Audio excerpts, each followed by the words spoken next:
35 foot লম্বা একটি বাঁশ এমনভাবে দুভাগ করো যেন ছোট অংশটি সম্পূর্ণ বাঁশের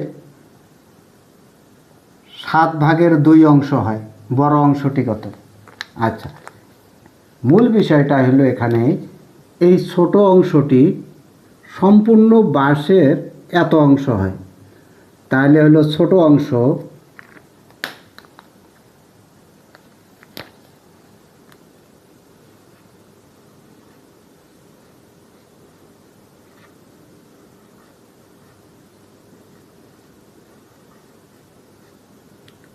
সমান এই সম্পূর্ণ বাঁশটা কত?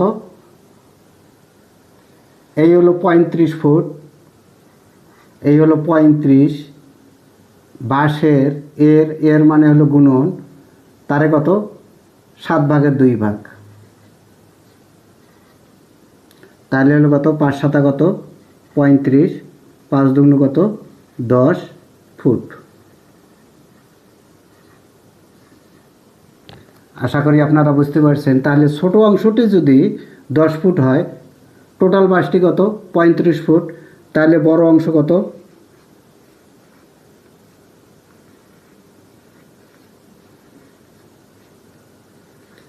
এই হলো 35, তার মধ্যে থেকে ছোট অংশটি বাদ দিলাম, তাহলে হলো এত ফুট, সমান পেলাম কত? 25 ফুট।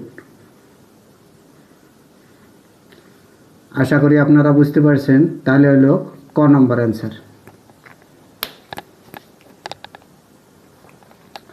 তাহলে এই অঙ্কের সমাধান করো, অঙ্ক নিয়ে জীবন গড়ো। ধন্যবাদ।